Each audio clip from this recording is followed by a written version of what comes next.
What? Subscribe. Subscribe. We'll highlight all that. Don't you worry. Just But of saying, course, you gotta remind people. You want to get Subscribe right now. subscribe. subscribe. Of course. Philadelphia, baby, you're gonna love it. Best sports fans in the world. Actually, the worst, but that's what makes them the best. Oh, I can't? Oh, that's right. It's a fantasy No, draft. it's a draft, dude. Come on. Like, Look, man, we're trying. I'm just happy I actually asked that question before we start. I swear to God, man, if you actually pulled that kind of shit, I would laugh so hard, and it would end up right on the clip. I It would don't be a care. guarantee. Dude, I've had a long day, man. Okay. I look I look kind of tan though. You do. You look good. You like my haircut? Um, That's a no. You hesitated. no, I do. I don't know. I like you with the long hair. The long hair with the hat looks really good. But the problem though is like when it's long and you like go out to like eat or something, there's not a whole lot you can do with it, and it's just like gets uncomfortable sometimes. Like I could totally see you being the guy though with like the sports headband, but the really thin like Nike ones around your head to like keep your hair back. Like, are we talking like a Will Ferrell No, like or like a Zach Wilson Karate Kid? no. I mean like you're not gonna know who this is, but like let me see if I have like a good photo. All right, like do you remember the headbands that like girls used to wear when they played like soccer in like middle school? Yeah. It was like the neon green, really thin headband that would just it was it would literally just go right here and push your hair back. Uh-huh. It's like that. Really? Yeah, I could see you like rocking one of those, or like if the hair's long enough, like a man bun. But also, like I see you as like a big hat guy, so like I can see you always wearing a hat with the long hair, and at that point, it doesn't really matter.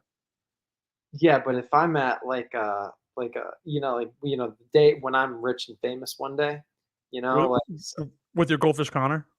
yeah, 100%. Yeah, actually. And Rocco the Bulldog, absolutely. Like people think I'm joking about this. I'm totally not. Oh no, I know you're totally for real. It's the worst I'm part. being honest. This is gonna happen. Okay? Like regardless though, like one day, when I'm rich and famous, like, if I go out to a nice restaurant, I can't just show up with like a fucking Mets hat, like a Mets hat on backwards. Well, Like, yeah, but like at that point, you style your hair. Like you put in some gel, you make it look nice, you brush it back. yeah, but see, that's the thing. I don't like. I like it. Like the picture that I posted with my buddy Owen, like that. Like I like my hair like that. Okay. Short. It's easy to manage. Like this is just. I had my hat on all day. Yeah. So you lack the desire to put an effort when you have long hair.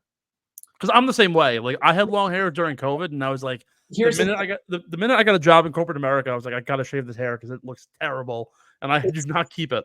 it's not a lack of effort because I always care about how I look. Like when I go out in public, I want to make sure I look really good. Yeah. But because I just take pride in myself and my appearance. But it's like when it's long, you have to like when it gets too long, even when you put product in, it's too hard to manage. And then if you go get it cut, a lot of times like they all like the barber or like wherever you go, they always error and they error on the side of like cutting it too short. Yeah. And there's like not a whole lot you can do because it's kind of like the awkward phase for your hair. And so that's why like it's really hard to mess up like a short haircut. It's really hard to mess that up. So that's why I always go with the short hair. And also like I don't know, it just looks neater. I think especially when you're in South Florida and it's so hot. Trust me, when my hair was really long during Q school, like it, literally my curls in the back were like soaking wet, and it was so annoying to feel on the neck. No, when it's too hot, it's bad. So, but yeah, like I think like if it's hey man, like if you're like if you live up north and you're like a hockey player and you want long hair, like that's totally different because like it actually does keep you warm. It does. Most people won't understand that, but like you and I do because we're from the Northeast. Yeah, I'm telling you right now, if I wasn't getting married in a month, my hair would be getting grown out. Like I'm growing it out actively, but I know for a fact that I'm going to get a cut probably in the next 3 weeks. But like it's starting to get long enough where like it's starting to form a bit of like a push. Yeah. But it's not going to do much over the next month. However, I did, I think it was like 2 winters ago. I took it upon myself. I was like, you know what? I really love Max Homa's hair. So I tried to like almost like emulate it, but like I have pin straight hair, so like it wasn't going to work. Like my hair looked like Tim Lincecum. It was really bad. Dude, he's balding. Like what? Max Homa? Yeah, dude, he does not have good hair. It looks good because he has the hat on. All right. Well, yes. His hair is very thin. His hair is very thin. But like it's the swoosh in the back, the little like floop. I like that. Dude, like there's not a whole lot going on back there. Like it's very thin. Bro's balding. I'm saying he's got a nice haircut. That's going on Twitter. We're gonna try and get it in, get in the head of a Max Homa. Please, how he's feeling. We actually like Max Homa on this show. We do like Max Homa, yeah. So I mean, I love him. I call him America's darling. That's what he is to me. He's America's darling. Like he's so good on. He's like, I'm just gonna. What did he say? Like I'm gonna go and I'm gonna get off Twitter, like or like something about like politics and how like Twitter's gotten like super toxic and everything. Like yeah, no, right. He recently did a line of all the roasts that he's been doing, and there was a guy who has one arm. And he was like, "Hey, roast my swing." And he prefaces the tweet with, "Oh shit, here we go. Fuck it, let's do it." And he like made some like comment about how he had like one arm, and like it was kind of hilarious, but at the same time, like the guy who was asking for it knew like what was coming, obviously. But actually, like for a one-armed golfer, hit a pretty nice pretty nice baby fade. It was pretty hot, I must say.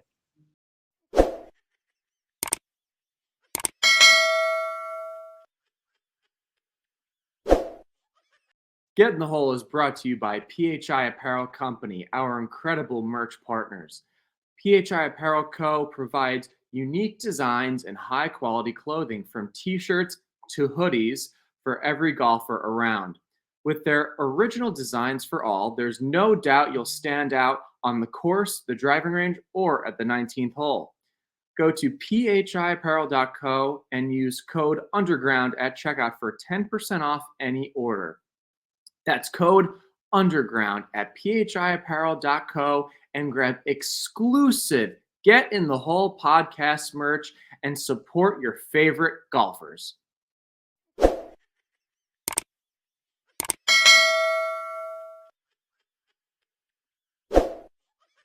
Hello and welcome back to Get in the Hole with Steve and Ben, recording live from the Underground Sports Philadelphia podcast network here on a Monday. And bringing you all the news, updates, tips, betting, whatever you can think of. We got it right here across the golfing world. Once again, that's Ben Pirro. I'm Steve McAvoy. Welcome in to Get in the Hole live from the Underground, bringing you the best content across the golfing universe. Sponsored today and every day by our good friends over at Tomahawk Shades. You know, they've been on the record as saying we might be the best small batch eyewear brand in the industry.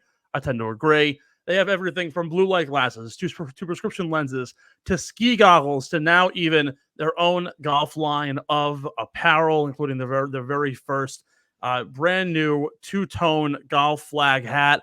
Go to TomahawkShades.com, download the Tomahawk Shades app on the App Store or Google Play Store, and be just like some of the biggest names in sports: Chris Hogan, Kyle Harrison, Paige Sporanic, Jazz Chisholm, all of which rock with Tomahawk Shades, and use code USP for 25% off your next order at TomahawkShades.com. Speaking of great brands that we are partnered with, have not shouted them out in a couple of weeks. Got to get back on that. We are now officially with 47 brand. That's right. Honestly, probably the best hat brand out there. Forget about New Era. Forget about all the other brands out there. 47 has probably the best quality hats and apparel that I've ever worn. I have everything from a Knicks hat, Rangers hat, Notre Dame, Alabama, Mets. I've got, I think I have do I have a Savannah Bananas one? I have a Savannah Bananas, and I have there's another minor league baseball team that I'm drawing a blank on. It's like the Fort Wayne tin caps. It's like an apple with like a bowl on. It's pretty cool. 47 Brands bringing you all the absolute best styles. Go check out the link in our bio in order to get in on the action with 47 Brand, your go-to for all things sports. Ben, welcome in. How are you? I'm fantastic. You were dog sitting this past weekend. Yep, I'm here, but the owners are back. So You are here. yeah. The puppies were a good time. Cute little beagle, cute little lab. Not so little lab. That's a little lab. Well, I was carrying. They were great. I had to carry Miles, the lab, who's roughly 85 pounds. My friend Dave lives on the 3rd floor of his apartment complex, and Miles is 14, and so he cannot get up and down the stairs. He cannot. So I had to pick him up and carry him up and down the stairs, and so he could go out, walk, do his business, and so on. And so, and then Fiona, the little beagle, she would like get super excited to go out, and like she'd like jump all over me when I get her leash, and I'd get the leash on her, and then we'd go out, and then she would just like walk so slowly and just like sniff every little fucking thing. And at one point, I was on the phone with my mom. She brought me to the very edge of the apartment complex and just stood there. And like, I'm like, all right, like Fiona, it's like time to go. Like, and I tried, I couldn't get her to move. She just was standing there just looking at me. I said to my mom, I was like, oh my God, I have to carry this dog back to the apartment across the complex. And so like the amount of times I had to carry this little dog in my left arm, and like I even like like there was one night, so 2 nights ago, Fiona woke me up because because Nicole had told me, she's like, hey, like Fiona's probably gonna like want to sleep in your bed, and I was like, okay. And so like I picked her up and I put her on my bed. She jumps down from the bed immediately and leaves the room. I was like, okay, fine. At 2 a.m, I hear her like scratching on the floor. So I wake up, I pick her up, and I put her in my bed. She falls asleep. At 4 a.m, Miles starts barking because he wants to go out. And I literally looked at him, and I was like, and you just see like this like black silhouette of a big dog. And you're just, I'm like, Miles, it's 4 a.m. I'm not taking you out right now. And I guess he must have understood because he stopped. And then he woke me up at 6 to take him out. I was like, all right, I'll take you out now. Then last night, Fiona's sleeping in my bed. And she has like this, she's like very congested. fine. But so she sneezes a lot. She'll like make like this noise with like her mouth, like it's like the funniest thing. She wheezes. Yeah, she's wheezing the whole time. And she wakes me up at like 3 a.m, and she's wheezing, and I'm like, hello. And she's just like, I look at her, and she's just sitting up in my bed, just like looking at me with those big eyes. And I was like, hello, could you please stop? And she wouldn't stop. So I picked her up and I put her outside my door. And so then eventually, like that same last night in the middle of the night, Miles starts barking again. And I was like, Miles, we're not doing this at all. And so then I wake up and it's like 5:45 and Miles is barking. He wants to go out. And I was like, all right. And so like I was in the bathroom and I go out. One of them left me a present outside my door. So that was that. No, thank goodness, because I thought I could see something because it was dark, and I put the lights on. I was like, thank God. So I had to clean that up. And then last night, like these dogs were like, they were more interested in my food than their food, like any dog would be. And so I ate my Chipotle. I put the bowl away in the in the garbage. I went to the bathroom. I come out and I hear like this like rustling. Miles got into the garbage and he starts licking the bowl. Yes. And like he's a big dog, and like his eyes are like, I think he might be going blind because like his eyes are like kind of cloudy. And Yeah. it's like I don't want to scare the dog because like I don't want him to freak out and like, he's not like a fighter. Like he's not like Yeah. a fighter, but like you see a big dog, like you don't want to piss him off. Like that bite would pack a punch. And so I was like kind of nervous. I didn't want to just like grab the ball from him because he's like trying to lick the ball. And so I just looked at him and I was like, Miles, what are you doing? He just looked at me and he just, his demeanor, like the sad eyes and like the ears go down. Yeah. That's what he gave me. And I was like, dude, I literally just gave you your third scoop of food today. Like this is insane. And I took the ball from him. For the next 5 minutes, he just followed me around, just looking at me, just like because like knowing that he was wrong, and I'm just like, dude, like, and so, but it's so yeah, Dave and Nicole are back, and so they I was genuinely nervous because I told my friend this. I was like, this dog, like Miles, is much older. I'm like, this dog is basically like Dave's son. Dave has had this dog since college. Mm-hmm. If anything happens to this dog, Dave will never speak to me again. So like, I was incredibly nervous. I was very, very nervous. So, but it all worked out. So that's good. I bring up the dogs because you're a dog. No. I don't have a dog yet. I want a dog. Unfortunately, in my 600 square feet of paradise, the lab that Kay and I want would not be able to live here. I personally want a bulldog like Rocco. I want to name him Bruce, but Kay will not allow me to have a bulldog because she feels bad because their faces are all squished and they can't breathe. And I'm like, yeah, but that makes them even more adorable. And she's like, no, it can't happen. I understand they don't live as long. They live 8 to 10 years. But like, you make those dogs so happy. Like, exactly. That's why I want one. The fucking smushed face, it's fucking adorable. They're so cute. But I bring up the dogs because the big dogs finally came out to play, and that, my friends, are called a transition. As we get into the news of the week in golf, allegedly the big dogs, the biggest of dogs, the PGA Tour and the Saudi Public Investment Fund, allegedly, according to the Sun out in the UK, have a finalized deal worth $1.3 billion. The big dogs came to eat, including Tiger Woods and Rory McIlroy, two of the heads who got involved in this deal in order to close.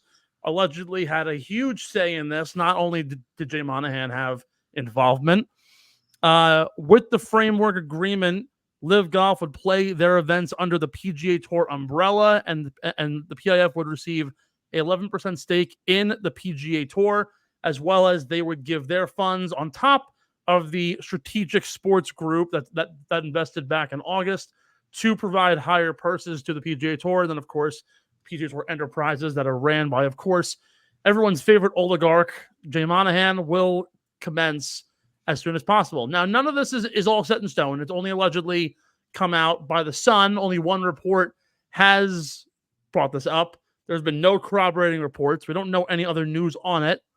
However, it's the first time in probably 7 months that we've actually had a story where you can arguably say that we may have something prior to the end of the year. And this has been, a year and a half, almost 2 years coming. I want to discuss, though, what this means, but also, is it even likely that if this is true, this can close by year's end?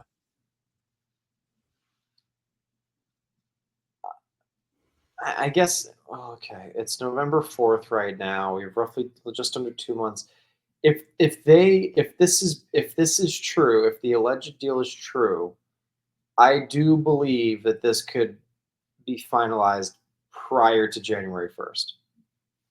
That being said, I find it quite odd that the PIF is only receiving 11% of the stake in the PGA Tour. I feel like that's relatively low, considering how much they'd be giving. And really, I don't know, if I spent the past year and a half negotiating something, and I only got 11% of the company, I'd be a little bit pissed off. So I think that's a little bit interesting. I'm not going to lie. I'm not really sure how LIV is going to play their events under the PGA Tour umbrella, just because are those only going to be LIV guys playing? Is that going to be their like the new version of like the WGCs that we used to have, where it was like it was like top 64 or whatever it was, but instead of top 64 in the world, it's going to be just LIV guys playing. That doesn't really make a whole lot of sense to me. Yeah, of course, Tiger and Rory played an important role. Great. I just look, until something is completely finalized and we get away from the word allegedly, I will not be fully satisfied. From a legal perspective, I don't really know what other roadblocks could be present. I think it would be great if we could find someone that could tell us whatever those roadblocks are, because at that point, we're just kind of guessing. We don't really have the full story. That's part of the problem with this. Yeah. Because, again, this is all alleged. Now, one thing I have learned from the great Colin Cowherd, who I tend to listen to from time to time, even though some of his takes have gotten pretty terrible recently. Regardless, I do think when there's a report, it's because someone wants it out. Okay. And this could I could potentially see this being done by the PGA Tour to get all the critics off of Jay Monahan's back. Because he's taken a lot of heat the last couple of years, and rightfully so. He's proven to be completely incompetent and over his skis, and clearly not secure in how he does business, because he's basically letting the players run the show. So that being said, I think that there's potential for this just to be a total ploy for the tour, just to say, hey, we're really close to getting this done, or this is done. It's only allegedly, though, and it's just alleged. And so we're just doing it to get everyone off of our back because we've taken way too long to do this. I could honestly see that being the case. That might sound kind of crazy, but some things just aren't adding up to me right now. And maybe that's just because of a lack of information, because only one news outlet is reporting this. But some of these things just don't add up to me. 11%, that's an oddly specific number. That really is an oddly specific number. And it's just like, okay, the LIV guys, like they're like technically they're on the PGA Tour, but like, are they not? Like, what's going on there? That doesn't really make a whole lot of sense.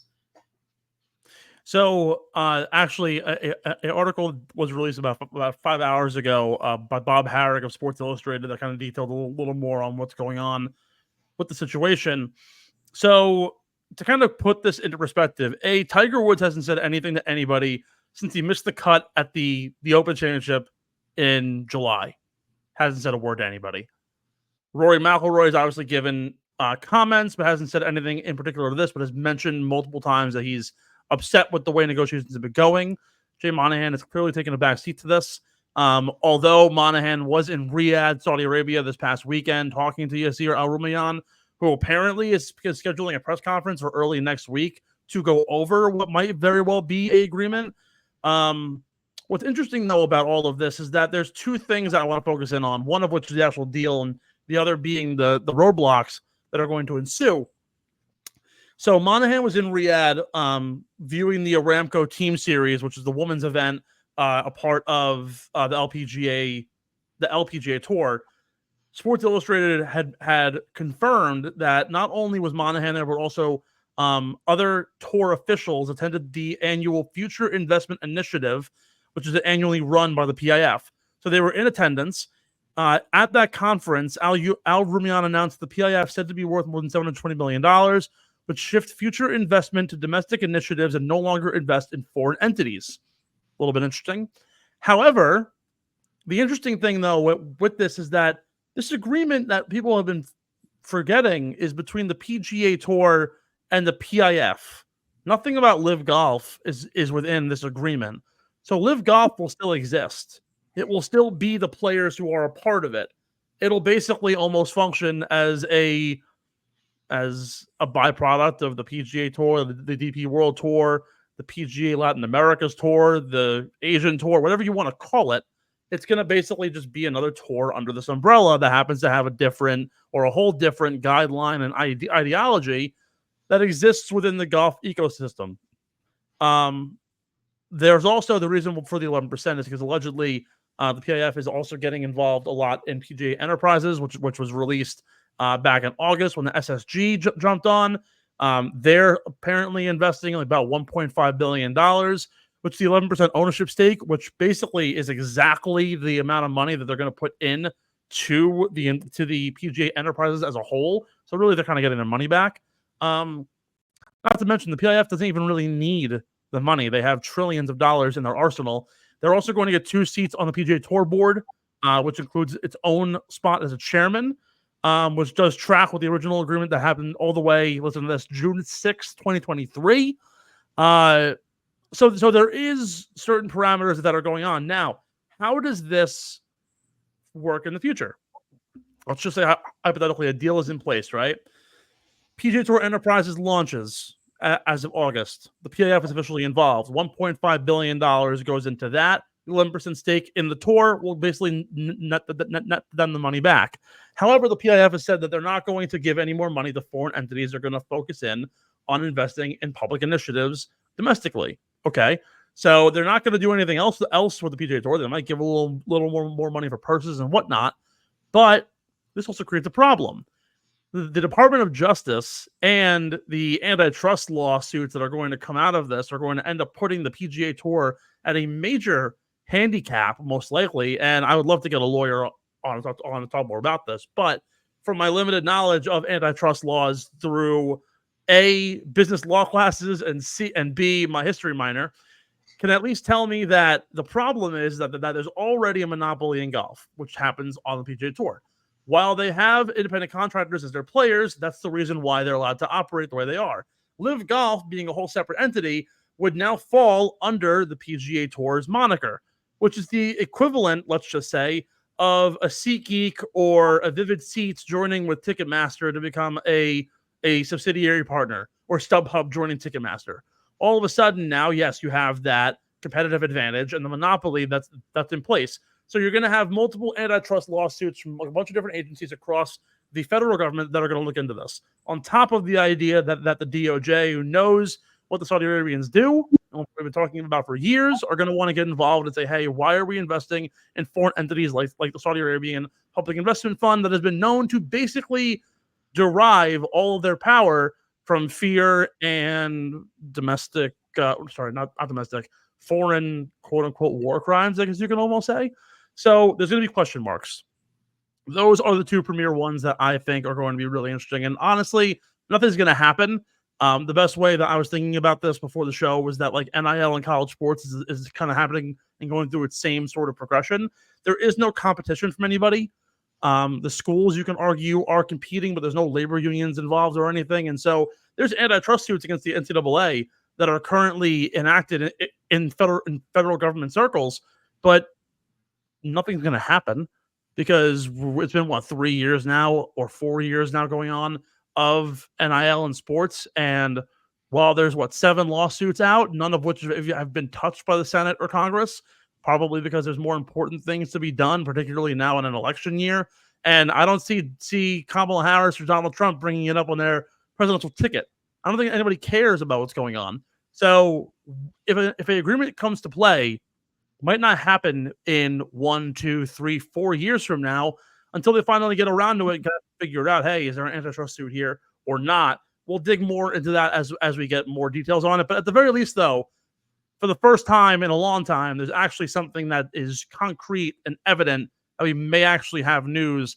And if now people are starting to pick it up, like Sports Illustrated, like golf.com, might have some truth to it. So we'll see. But that being said, let's get off of all of the alleged conspiracies and things that are going on. Let's get into some actual concrete chatter revolving around college basketball. Now, your Xavier Musketeers, I believe they're like 20. Well, so obviously the top 25 came out. They missed the list, but they are third highest in the voting, right next to St. John's. Really interesting. The Big East is pulling out a lot of stops. Xavier got a lot of big time recruits. So with your Musketeers ranked where they are, where my Quinnipiac Bobcats, allegedly number 1 in the MAC, might make their first dance ever in about 5 months in March.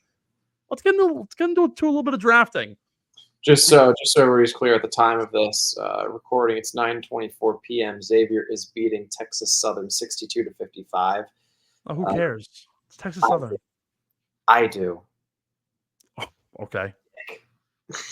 Did you see Bryson DeChambeau bought his U.S. Open trophy to the student section at SMU? This is about Xavier right now. Okay, give me my 5 seconds of happiness because I don't have any. The baseball's done. The Islanders stink. They need to get rid of everyone. Like I said, suck. The Jets are terrible, and the Nets are the Nets. So I am putting all of my faith and happiness when it comes to watching sports recreationally into a bunch of 20-year-old young men. Future car insurance agents, as Johnny would say it. Hey, have some respect. Those are good basketball players. Hey, look, you know what? They're in the top 20, top 30, let's just call it, so they can most certainly do it. So, like, golfers, we know basketball players love to golf. J.R. Smith, Steph Curry, Michael Jordan used to love doing it. But we don't hear a lot about golfers who like to play basketball. Let's draft our starting 5 and a guy off the bench, our 6th man. Who would you want on your 5-man rotation basketball team? I'll let you start. We'll draft back and forth. No repeat offenders. So once you pick your guy, he's off the board. First pick, Ben. Who would you take? Give me Anthony Kim for my starting point guard. God, you have a fucking love affair for this man. No, you know he's actually really good at basketball, and he played in the celebrity basketball game one year in like 2008. Really? I actually didn't know that. Oh, yeah, you didn't know that? Yeah, maybe you should do some factual research, Steve. Oh, well, don't you worry. I actually have done some research. You know who's actually a huge enthusiast of not only the NBA, but hooping and shoe culture within the NBA?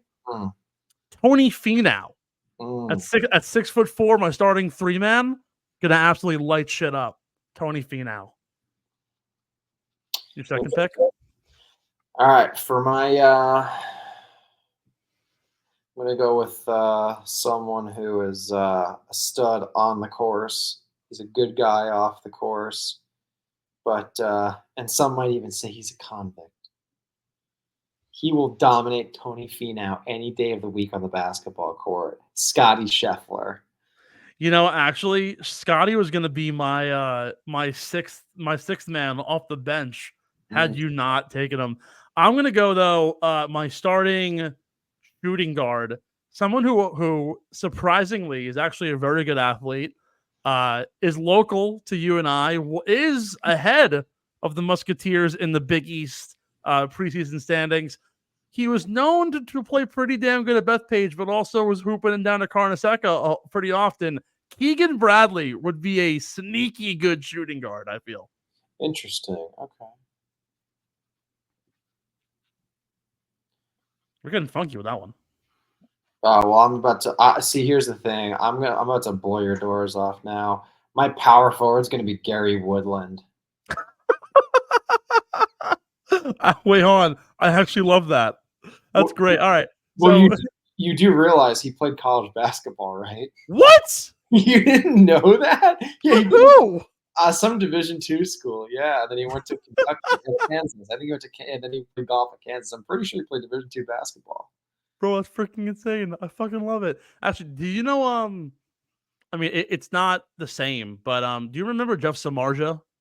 Yeah, the pitcher for the Giants. Yeah, he started his career actually as a wide receiver at Notre Dame. I'm not surprised by that. No. And then also Amir Garrett was a power forward for St. John's and then became a pitcher. Yeah, fun fact. Matching up with Gary Woodland at the 4, I'm taking Bryson DeChambeau. I don't coordinated at all. I don't care. He's gonna. When I see Bryson DeChambeau, I think of like Draymond Green. He's not gifted in any way, but he will absolutely beat the crap out of you. He will fight you tooth and nail. I love that play. I'm gonna go with center first because I want to make sure I pick him. Dustin Johnson. So he can dunk and he's long. He can defend. So I'm gonna go point guard. Old man, but a pass first point guard, and he wears his J's. Bubba Watson.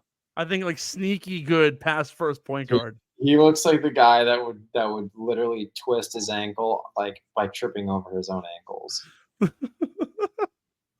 All right, you got a shooting guard and a guy off the bench. So I'm going small with my backcourt. I'm going small but shifty. I'm going with Zach Johnson as my shooting guard.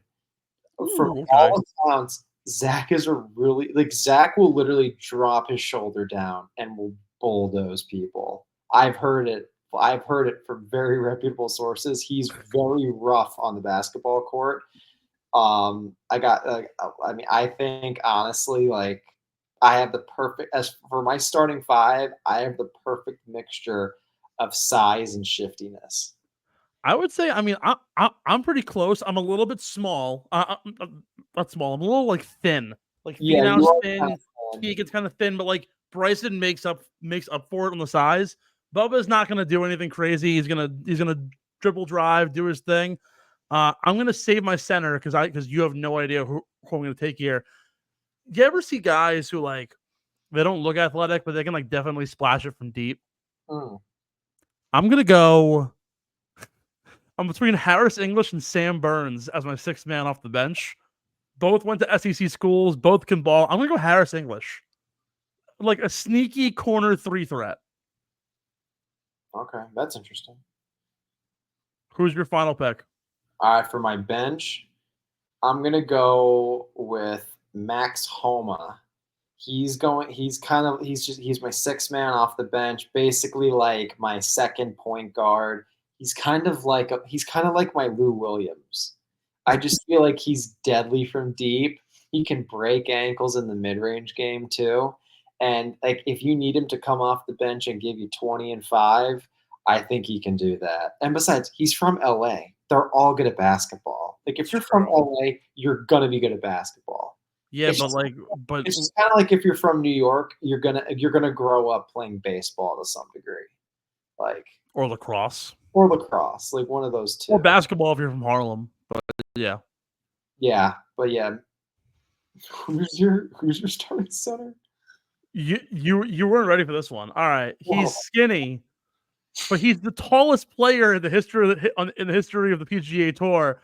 6'9" Christo Lamprecht, the 22-year-old South African dude, just a freaking unit. Fuck Dustin Johnson, bro. He's what 6'4", trying to back down Christo 6'10" in the post. You kidding me? I'm gonna be a to the basket kind of team. Feed the man down low. It's like fucking Bill Russell in the 60s playing against male men who are like 5'6". I genuinely want this draft to be put on Twitter, and I want the fans to vote because your starting five, and then your six man, you guys are no match. I literally have 3 big bodies down low. And then I have a guy coming off the bench that can just splash threes and nail mid-range jumpers. And I have 2 shifty guards starting for me. Like, you literally have Bubba Watson, who's like Gumby, Keegan Bradley, who's like Gumby Jr., Tony Finau, who rolled his ankle running backwards at Augusta, Bryson DeChambeau, who's what? Shit! I forgot about Finau. Fuck. Bryson DeChambeau, who I don't think is good at anything except any sport except for golf. Bryson throwing haymakers. A guy from South Africa who I've never even heard of before. And then Harris English. Harris English might be your best player. Like, honest to God. Hey, look. Good player. Who was the guy who used to win 6-man like every single year? It wasn't Lou Williams. It was somebody else. I'm pretty sure it was Lou Williams. Oh my God, that like Montrezl Harrell. He's not. Used to always win it. No, like I'm skinny, but I'm a big 3-point threat team too. The guy from the Spurs. Manu? Ginobili, yeah, because they moved him to 6-man. Yeah, Harris English is my Manu. Dude, you're on. Yeah, I mean that's fine because like that's fine because like I do believe Harris English would be a good basketball player, but like he's not even starting for you, dude. Like he's gonna end up giving you 20 minutes. Your best player is totally fine, bro. He valuable minutes late in game. That's totally cool. I'm fine with that. At the end of the day, too, look, like Bryson's not an athlete. I can always go small ball, run Tony at the 4. Tony's 6'4", Keegan's 6'2", Bubba's like 6'1", and then Bryson's I think like 6 foot, 6'1". Harris English was like 6'3". Like I have some good height, and then also Christo down low is just a freaking unit. He's a Taco Fall. I'm not gonna lie, man. Your roster kind of sucks. That's what everyone said about my fantasy football team, and now I'm 7-1. Hey yo, I'm just being like, look, I'm not saying this to be like an idiot. I don't mean to sound like a moron, but like, is basketball popular in South Africa? Yes. Is it? I mean, look, it doesn't take much to be a center down low and just fucking put the ball in the hole. I mean, I guess, but like, I feel like it would be like rugby, cricket, and then like soccer. I feel like those are like their big 3 sports. Rugby players, bro, would make really good basketball players. Get aggressive.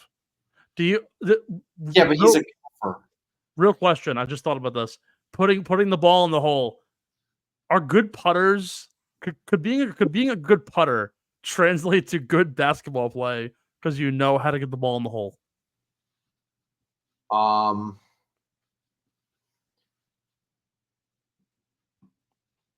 Not necessarily. I'd say you have to have a good short game because basketball is a lot of feel. If you have good feel, generally, like actually like an exercise that Mike Bender will have some of the students do, if they don't have good feel, especially around the greens, he'll make them play basketball because it makes you develop the touch. And really, feel with your fingertips and stuff, because that's what short game is. Short game, it's all about what's in your fingertips. So like it's all like the nerves and everything, like, and you remember the feeling of all the shots that you've hit, because most of golf is really finesse. It really is. Like you don't finesse off the tee, there's the 14 tee shots excluding the par 3s, but like it is rare that you're just going to be like, yep, I'm just going to hit a driving range 7-iron on this hole. Like, no, it's generally like, you have wind, slope, the wind's at an angle.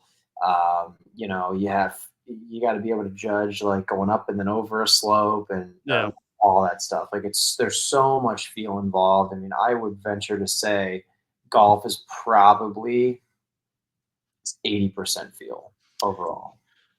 On that note, yeah, I think my team's getting their ass. Dude, your team sucks. Like, on that note, we're gonna take a break, so I can try and regain some what's the word I'm looking for? Some confidence. Yeah, confidence. I'm gonna go pour a drink for the at halftime. Yeah, I'm gonna go make some popcorn and pour a drink. We'll be right back here from the underground. Ben and Steve on the other side. We'll chat all about the FedEx Fall, what's going on, and we'll finally preview the Worldwide Technologies Championship that we missed out on last week, and can finally give you some really good beer money picks. You missed out on it. Yeah. Okay. Sure. Cool. All right.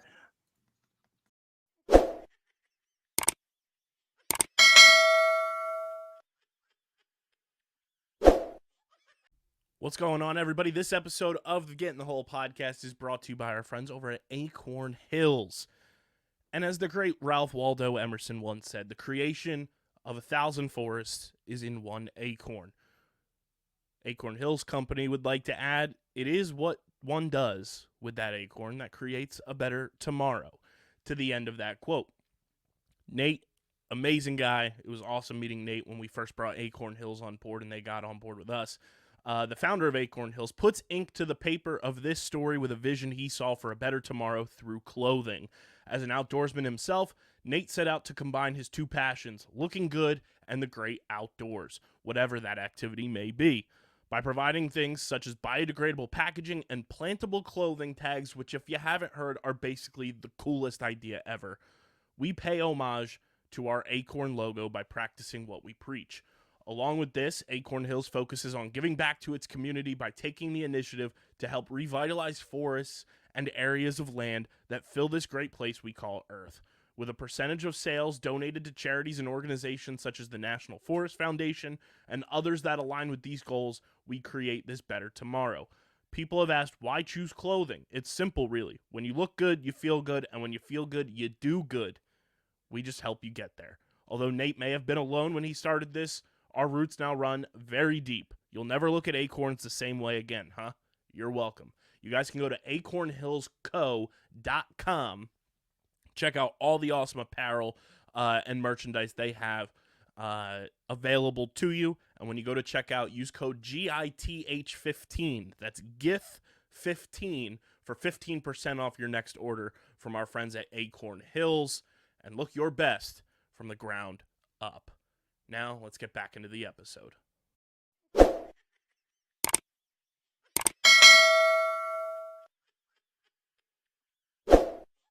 New report linking Nelly Corda has won the LPGA Player of the Year award and will now star in the Sports Illustrated swimsuit issue. Cool. Shout out to Nelly. Good for her. I love Nelly. She's great. Let's get into some FedEx Fall and Worldwide Technologies previewing that we missed out on last week. Go check out the show last week. Kind of did a little bit of a deep dive into who is currently where in the FedEx Fall standings, who is on the cusp of missing out, who is fighting for their lives at this point. Matt Wallace currently sits at our number 125. Of course, he is safe after winning the Punta Corrales Championship this past spring. But of course, guys like Joel Damon will be sweating out the next 3 weeks, or Highsmith on that list as well. Joel, we're praying for you. We're fighting for you. But we're going to see Joel Damon this week at El Diamante in El Cardenal down in Cabo, which is where we're going. We have 3 events left on the fall season. Not a lot of room to make up. Lots of golf, though, to be played. We got over 200 holes of golf possibly to be able to figure out who will keep their tour card come next year. Might also be the last time that we see the top 125 keep a tour card, which only makes this year actually that much more compelling. If at the end of next week, the vote goes through on the PGA Tour, that might very well cut down that list to the top 100. So we'll have to see how things go there. But Ben, second year that we are at the El Diamante Country Club down in Cabo, resort style golf course, short course, par 72, only 6,800 yards in length. Not much going on there. In terms of the guys who fit the course well, who play really well on the resort style, we've already kind of seen resort style golf courses this year. Technically, Black Diamond was considered a resort course, although it was a little bit skinnier than many advertise. The Bermuda Championship will be coming up as well. We're going to see another big-time golf course over at Port St. Royal. What's the key factors, the key identifying factors to a resort-style golf course that's going to help these players out, or very well be a detriment to some, where they have some differences in the way they play versus your standard course you see on tour usually? Look, I mean, I think the most important thing you have to understand is these fairways are huge, okay? And not only are these fairways very big, the course is really short. And so I'm not going to say who my dark horse is. Well, you know what? Because we don't even have technically like a dark horse pick. No. I feel like someone who is in need of a good week, who fits this course to a T, is Wesley Bryan. Like, look, I think, let me just go. He is plus 12,000 to win this event, according to CBS Sports. It's a short course, wide fairways. He's never been a really good driver of the golf ball. But when you have a short course and wide fairways, you don't even have to bust driver. Where he's made his living has been his wedges. That's why they always called him Wedgley Bryant. He's one of the best wedge players on the PGA Tour. And he actually might be the first player ever to lead the tour from 50 to 125, but then also be dead last in strokes gained driving, strokes gained up the tee. And that was 2 years ago, I think. So someone of Weston's caliber, when you have a wedge in your hand, he's going to have a lot of opportunities to make birdies. But it's anyone who is like, this is such a short course. I'm sure the weather's going to be great. It's going to be a birdie fest out there. Whoever's wedging it well, whoever's putting well, whoever can make birdies in bunches, that's what's going to be the most important thing this week. And so I also think some guys like a Bud Caldy could be good this week. I think someone like I saw his name, like a Cameron Champ this week. Someone that he could be good.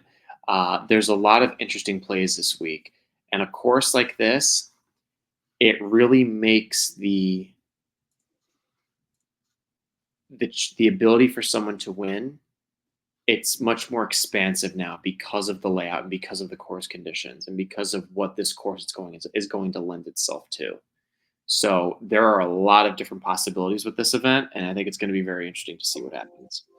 Yeah, I think there's actually a very compelling piece to this event that I think kind of stands out amongst the rest in terms of like what this means for a lot of guys coming into the week. And this has nothing to do with the people who are on the outside looking in, but this is a week where like Cameron Young is coming back to play. He's gonna play this week. He's currently second on the odds board, which is kind of crazy to think about. But at the end of the day, like, could we see Cameron Young's very first win of his PGA Tour career? Very well could happen. There are names up and down this board that are safe in the top 50. There are guys who are in the top, safe in the top 125. Doug Gim, Bo Hostler, but like Matty Schmid kind of stands out in the group. Mid-hundreds currently on the board. Needs a good week to stand out. Smaller names, Garrick Higo, another guy who kind of like fits the Bud Cauley also kind of design kind of player that you pointed out. Sam Ryder. There was a name that I was looking for specifically on here that I for some reason lost. Where did it go? Like Ryan Moore, Troy Merritt, who actually was just inducted into the Boise State Hall of Fame. Matt McNeely could use a comeback, even though he's safe in the top 100s. Matt Kuchar is fighting for his card as well. He's currently in the early part of the 100s. Eric Van Rooyen is on the outside, currently looking in. Austin Smotherman as well. Taylor Moore, Patrick Fishburne. There's a lot of really good names on this list that, honestly, it's really anybody's week. And it's a lot of events in the fall, the putting contest, but it's also an approach game here too. The interesting thing about these courses in Cabo and what we'll see next week in Bermuda is that it's oceanside. It's very windy. The water is pushing in. A lot of those like near the water side is usually very wet. So conditions kind of vary depending on where you are, left side of the fairway, right side of the fairway. If you're not in the fairway, it's pretty fascinating. So there's a lot of guys here, and also there's guys deep on this list who can really make a loud noise. Like Neil Shipley is back in the event. Young guy, hits the ball a country mile. Like Trace Crow from the University of Texas could very well show out and have a really strong week. And of course, like we had mentioned earlier, Joel Damon. Joel Damon can just get positive. Like, this is a very gettable golf course, only 6,800 yards. You don't need to be Cameron Champ and hit the ball 380 yards in order to monster match golf course. Tiger Woods design, very gettable, but also does have its unique challenges all throughout. The sixth hole, one of only 3 golf courses, and I'm pretty sure on the PGA Tour, that has a bunker within the green. I think the other ones are Riviera and the Valero. Some gettable par 5s. There's a par 3 on here. It's only 150 yards. Like, it's an incredibly very well playable golf course that guys can attack. You and I can probably go play and shoot pretty damn well. At least you can. So, yeah, I was gonna say I don't know about that, but okay, continue. but certainly opportunities for guys across the board. Zach Blair, Trey Mullinax, who's been playing well as of late. Harry Higgs is going to be in the field this week as well. Taylor Montgomery could use a big time comeback. Even Danny Willett. There's names all up and down this board that have a great shot. And honestly, I'll be really interested to see the kind of movement that ensues at the end of this week and how guys shake out. Going with only 2 events left, Butterfield and then to cap off the year at the RSM. Let's get right into that beer money and those good picks brought to you by Kenwood Beer. Kenny Gainwell had, I think, 8 carries for like 6 yards this past week, but he didn't do what Saquon Barkley did on the gridiron. Might have been the coolest thing I've ever seen, and I'm so sad to see him in the Kelly Green. But it's okay, because while watching it, I got to sip on some ice-cold Kenwood beers with Devontae Smith, catching a big-time one-handed touchdown in the back of the end zone, Jalen Hurts, carrying the Eagles to victory. At least somebody in the NFC East can actually win football games. Getting the Holes brought to you by our friends over at Kenwood Beer. Who is Kenny, you might ask? Well, he's smooth, he's fresh, and he scores plenty of touchdowns at the tailgate.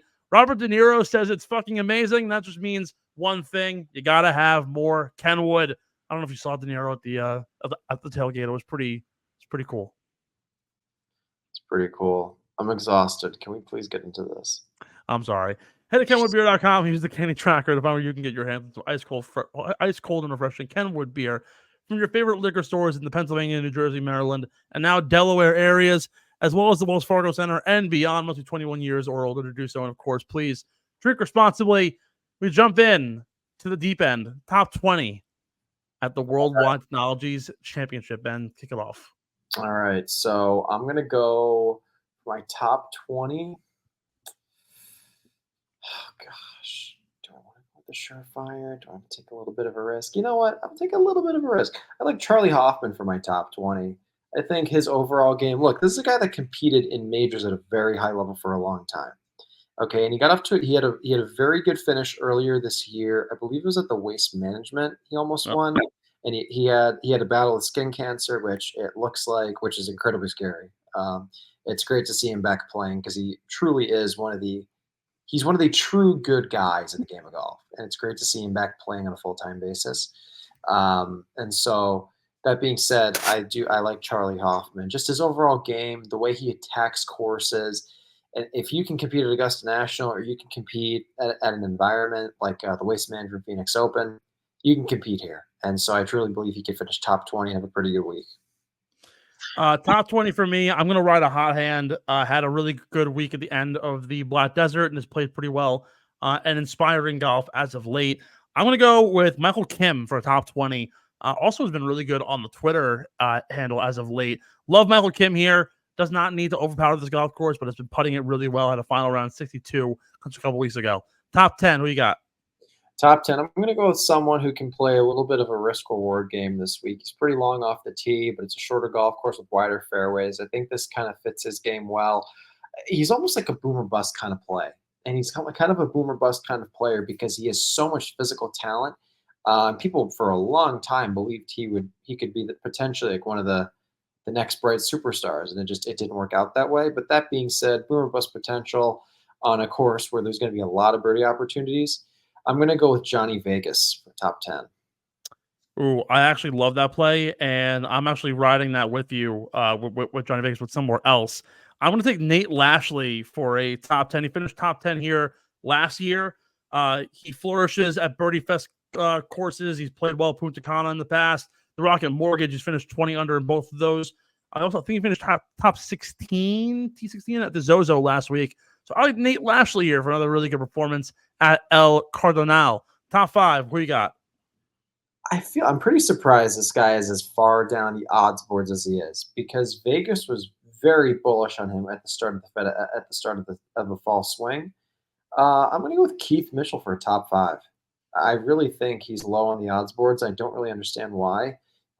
There's not really much to this golf course, and so I'm going to go with him for a top 5 finish. Top 5 for moi. Let's see where we can go here. Want someone who needs to have a really good week. Someone who can play and have a solid week. I'm going to go with Nick Hardy on the back half of that top 150, needs a really solid week to jump in to a strong position. I love the odds here on Nick Hardy, way back on this board, all the way in the plus 1200s range. A lot of value there. Your gimme play this week. All right, I'm going to go with someone who needs a good week and someone who I may or may definitely spoke about previously. I'm going to go with Wesley Bryan for a top 25 finish. I really do believe that this is the type of course that he could eat up. The reason why I'm saying top 25 for him, he has a lack of consistency. Now, he has had events where he has put it together, and he was so close. He really was very close to winning the Punta Cana earlier this year, a similar golf course, mind you. A lot of birdies, a lot of wedges out there. If it wasn't for Billy Horschel just going absolutely bananas in the final round, Wesley would have had a second PGA Tour win. And so that being said, Wesley has been playing better as of late. It's a type of course where you don't necessarily have to drive it as well because the fairways are so wide. And by default, he's going to have a lot of wedges in his hand. And that's his MO. That's how he won 3 times on the Korn Ferry Tour. That's how he got that automatic promotion. That's how he won at a place like Harbour Town, for being someone who doesn't even drive that straight. He won at Harbour Town, which is one of the hardest courses to get around. Not just because it's so narrow, but because of the wind and having to understand wind direction, stuff like that. I truly believe he could have a good week this week. So that's why I'm putting him down as my gimme pick for a top 25. I'm going to go with Johnny Vegas top 20. And the reason why, just as you said, for a top 10 too, has been actually had a really inspiring fall season so far. He's been his top 20 in each of his last 3 events. He's driven the ball really well. He's always been a really good driver of the ball. Had obviously a medical issue earlier in the year, has come back really strong. And for an injury that usually guys do not recover well from, has managed a really strong comeback, even dating back to the 3M when I think he won it, has been just tremendous.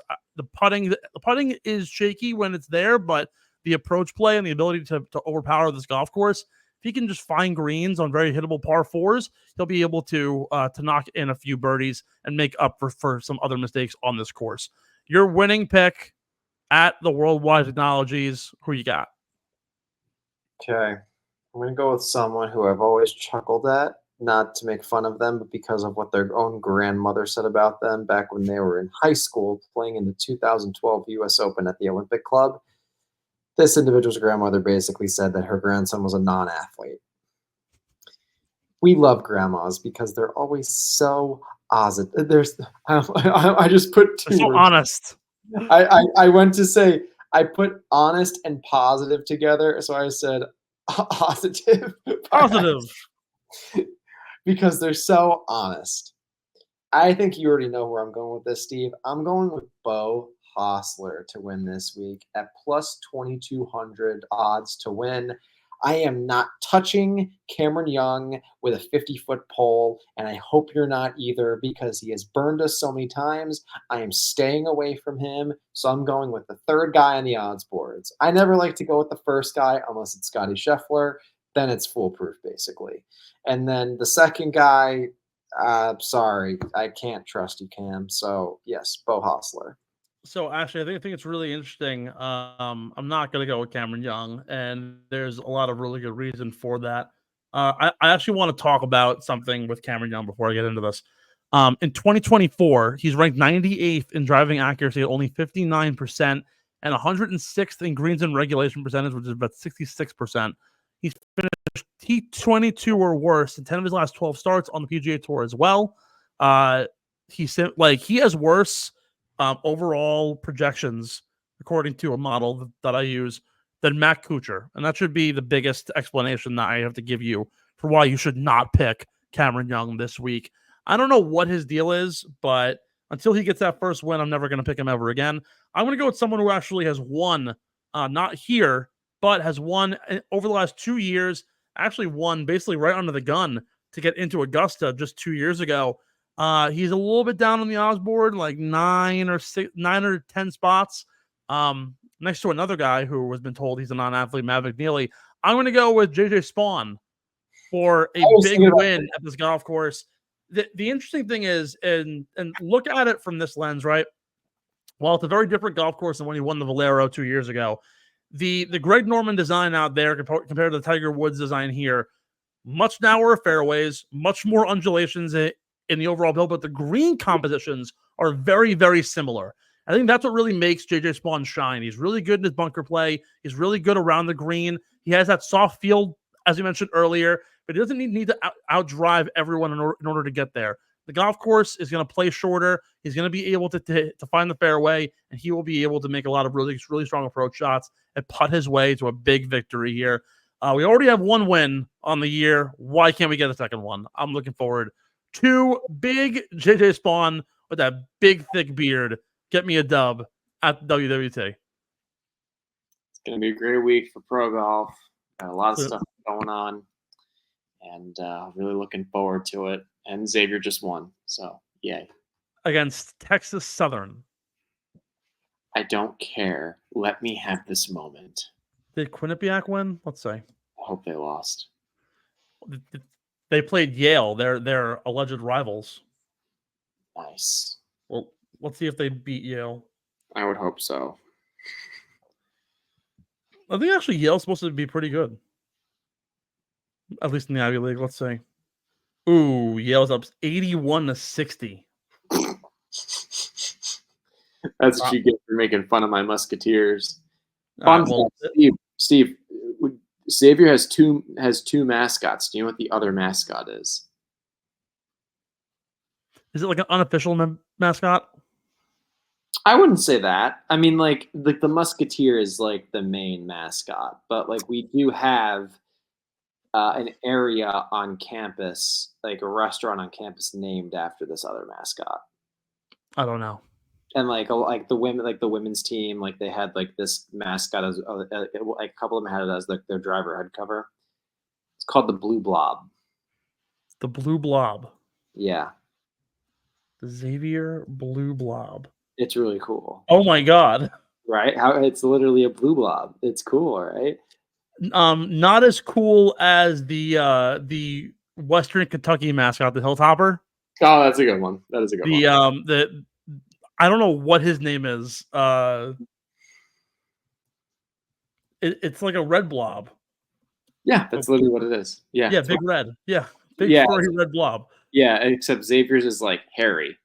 Yes. It looks like the oh my god. Who's the character from Sesame Street? That's blue with the pink nose. Looks sort of like him. Cookie Monster? No. No. There's another one. Oh my god, this is gonna kill me now. This is really bad because one of my friends is actually the voice of Elmo on Twitter. Grover. Oh, Grover. Yeah. But also like Cookie Monster lookalike. Most certainly. I love that. I want to go to a game with you soon. I was actually in Indiana a couple weeks ago for Notre Dame, and that was freaking amazing. I want to go down to Ohio. Go down to Cincy. Actually, the Xavier Cincinnati game might be freaking sick this year. Both teams look nasty. We're gonna dominate them like we always do. Apparently, it's one of the tightest matchups of the year because I think Cincinnati is also bordering the top 25. Anyways, we have things to do, places to see, people to talk to, and in my case, Call of Duty to jam out with Kyler Murray. That's episode 179 of the Getting the Whole podcast. For Ben Pirro, I'm Steve McAvoy. Follow us on Twitter, Instagram, TikTok, Facebook, and all of our socials at Getting the Whole Pod.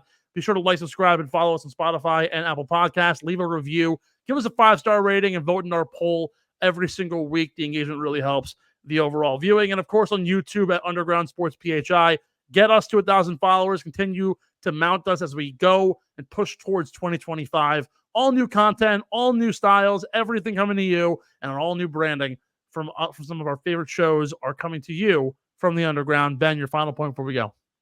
1,000 subscribers, not followers. Subs, thank you. Yes, so that's please what I'm looking for. Comment, subscribe, retweet, hashtag, add, do all those things and all those, so many more. Because at me, at you, at us all. Maybe don't add you guys. Maybe don't add me because I won't respond. But might be too late considering it's 10 o'clock on a Monday. But if this comes out on Tuesday, go vote. Vote for your next president. Vote for who you support in local elections. One of the most important things you can do. You can also vote late. Thanks for listening to Get in the Hole, the official golf podcast of Underground Sports Philadelphia. Catch us every week wherever you get your favorite podcasts, and be sure to like and subscribe on Apple, Spotify, and YouTube. You can follow us on Twitter and Instagram at Get in the Hole Pod, and follow Underground Sports Philadelphia at Underground PHI. We'll see you next time, and remember, get in the hole!